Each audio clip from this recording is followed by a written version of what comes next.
It is time for Food for Mood with Dr. Judy Wurtman. Judy is, of course, co-author of the Serotonin Powered Diet, serotoninpowereddiet.com. Also, Simon Loses His Tummy. And also, before her voice was Still a Friendship in the Shadows of ALS, and Journal of a Duck Midwife. There, I've done it. Wow, that was good, because I was sitting here going, Journal of Duck Mother Midwife. Good morning, Judy. Good morning to you. Nice to talk to both of you. Jill, this might be something that would interest you, and I really like to hear your opinion about it. And it's a way of dealing with the sort of chronic problem that people face as they age, which is an increased vulnerability to falling. And once people fall, the fact that they may, if their bones are sufficiently fragile, may break a hip or a knee or an ankle or a long bone in the leg, and find themselves in a situation in which they are, for maybe weeks, restricted to a wheelchair or a walker, or if they're really unfortunate enough to hit their head and suffer the consequences. And it's something. It's a problem that we all know about, that I must say, choose not to really dwell on until we either have a relative who has done this or find ourselves in that population. But one of the underlying causes is the fact that as we age, our bones tend to get more fragile. We lose muscle, and the combination is sort of the perfect storm for having difficulty with your balance. And if you do fall or even bump your leg or something against a hard object, find yourself possibly suffering, a small fracture or something even worse. And for years now, it's been recognized that one of the problems might be that we are eating insufficient calcium, and there are national health surveys that look at what kind of nutrients our population is getting or not getting, and according to one of the latest health surveys, the only age group in the entire population that gets enough calcium are children between the ages of 2 and 3. Apparently, it's all downhill from there.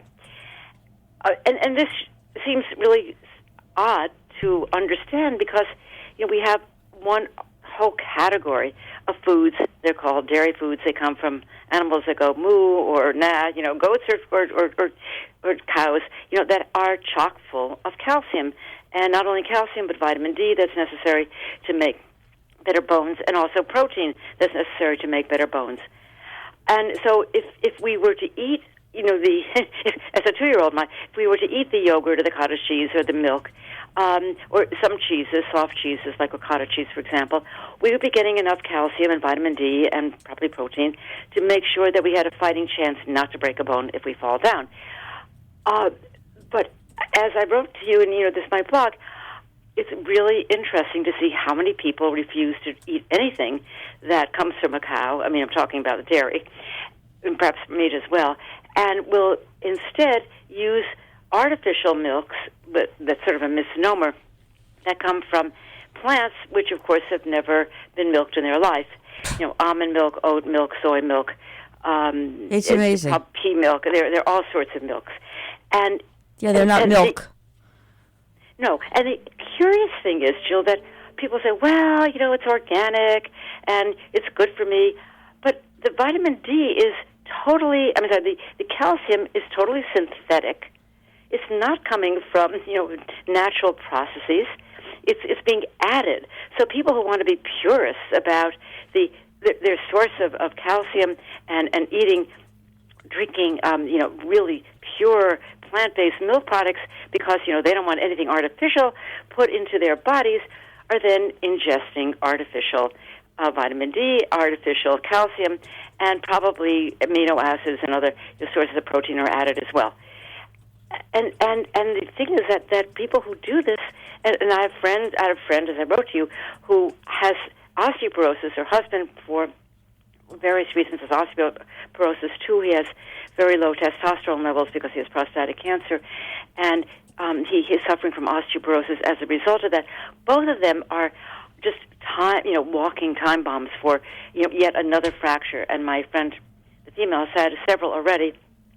There was some milk that she happened to stuff in the back of her refrigerator when her sister came to visit we had brunch at their house, and I asked for some milk for my coffee, and she practically had to unpack her refrigerator to find this small container of milk, thank God it was still fresh, lurking in the back of her refrigerator. And I said to her, well, wait a minute, what are you doing for calcium? Oh, we don't drink milk, we don't eat cottage cheese, we don't eat yogurt. We have, I don't know, oat milk or almond milk or something like that. And she's not an unintelligent person. I was really, or uneducated, I was really surprised at this. And she gave me the song and dance. Well, I don't want animal products.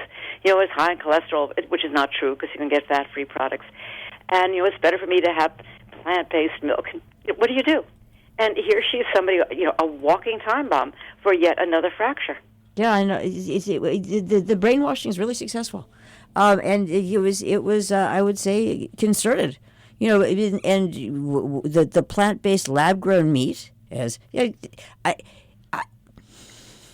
I saw something fairly recently, and it was called Pharmacy, and it was a picture of basically a farm stand. Okay? Yeah. And then I saw something else equally recently, and I can't remember what it said, but it was like that. People, whatever you want to say, whether you want to say God, it's all here. You don't need it synthesized.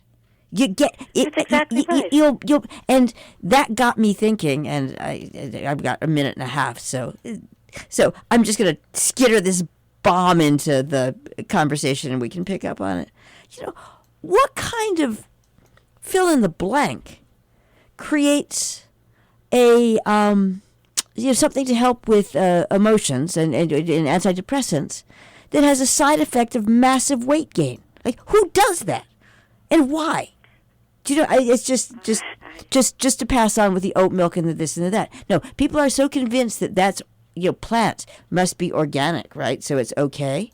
That's right. And again, I don't know what's happened. People's brains have gone soft or something, but it's like the artificial meat. Yeah. That the Beyond whatever. Beyond meat. And now a quarter of my in the supermarket, a quarter of the supposedly meat section is now filled with plant-based sausage and chicken nuggets and hamburger and meatballs and what have you. But where do people think those nutrients are coming from? They are coming from a test tube. I know. And what do they think? I'm sorry. What do they think is in that? I'm not allowed to use the word. No, you're right.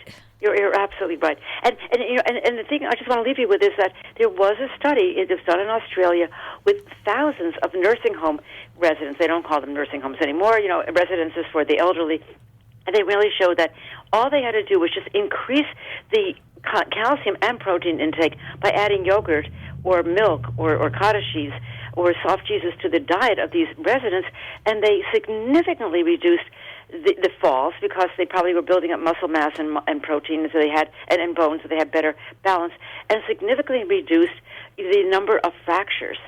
And to me, that is really, it really comes down to life and death, because you fall and you find yourself, lying in a bed or in a wheelchair, what have you, you get blood clots, or you really become depressed because you can't interact with people. It's a terrible, terrible consequence. And if all it takes is a couple of containers of yogurt a day to help prevent it, why wouldn't you? No, you're absolutely right. Thank you very much, Dr. Judy Wurtman. All righty, we'll talk next week. Bye-bye. Food for Mood. And you can hear Judy at this time every Thursday morning on Robin Hood Radio, also on demand, robinhoodradio.com. Click on demand, Food for Mood with Judy Wurtman.